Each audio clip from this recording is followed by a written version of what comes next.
Hello, Catherine here. I hope you're well on this Labor Day weekend.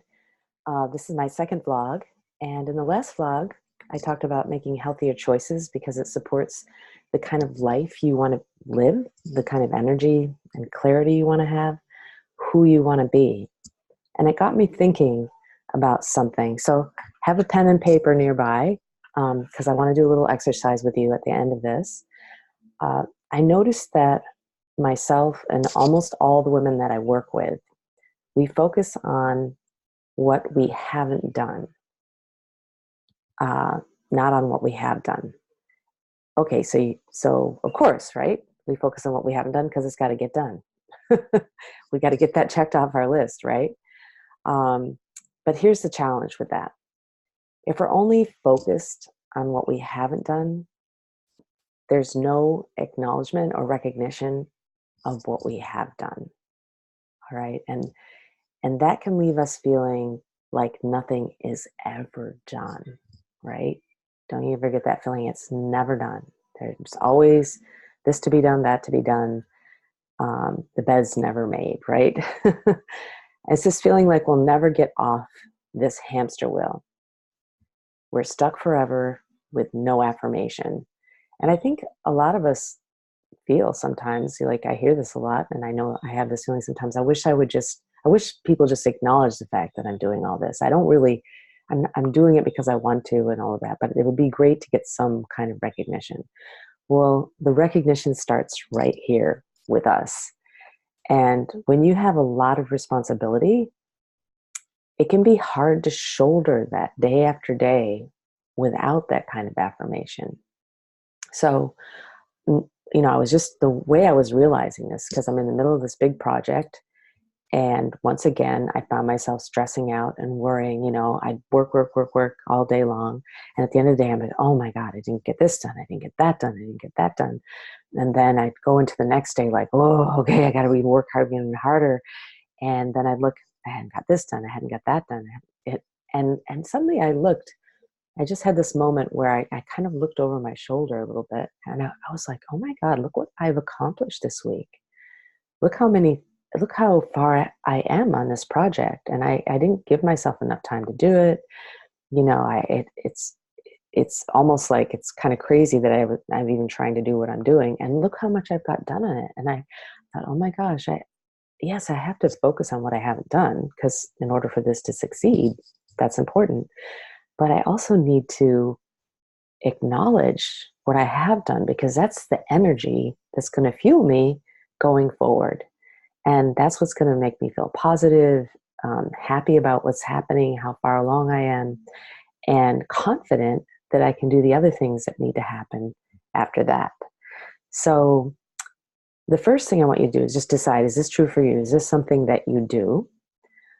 Are you waiting for other people to acknowledge you, for example, but not giving any acknowledgement to yourself? And then I want you, if it is true, then I want you to take your list, and I do this on the same thing that I do my to-do list on. I just take the to-do list off, and then I write down all the things I've done. And for now, because it's Labor Day and we're heading into a new season, I thought, let's just look over the past week, or you could do the past month, or you could even do the summer if you wanted to, and make a list of everything that you've accomplished, that you feel you've accomplished. This could be material things, it could be psychological things, emotional things, spiritual things, romantic things. It doesn't really matter, the small wins, the big wins. What I've learned how to do is like, okay, I didn't get that speaker interview scheduled, but I sent out 6 invitations to people who might be able to do that interview. So, things like that. It's steps also towards the goal count as accomplishment, because if you don't do them, it doesn't get done, right? So it's like maybe you have this birthday gift you haven't bought, but you've done the research and you know what you want to get now. So it's ordered, it's going to come, and then you can wrap it. It's those are some of the things that you can count when you're doing this.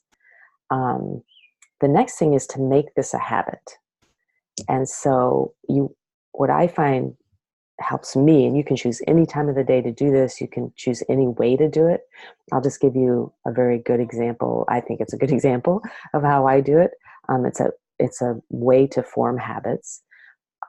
So I say, when I get into bed each night, I will make a list of everything I have accomplished today, and then I will celebrate with a thumbs up and a pat on the back. So you have to do something fun like that to celebrate in order to really um, nail in that habit.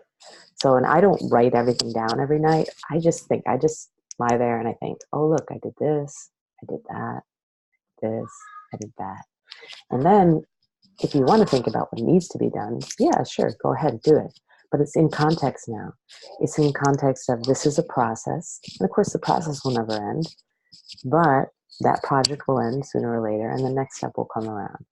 That, individual task may end, and then the next one will pop up. That's just the way life is. But when you look at it from this sense, from the sense of accomplishment and recognition and celebration of what you've been able to do, in spite of all the curveballs life throws you and that kind of thing, I think you'll be really surprised and happy about how much different you feel when you wake up in the morning, and how differently you feel about yourself. And I've found I'm not even necessarily looking for that affirmation outside myself anymore. I find that, when I've fully acknowledged myself, then I'm not constantly feeling like I'm wanting something from someone else. So check that out. See if it works for you. And I'd love to know, pop me an email at Katherine@embodiedwomen.com. And that's embodied without an E on the front. And I would love to hear from you. All right. You have a great weekend.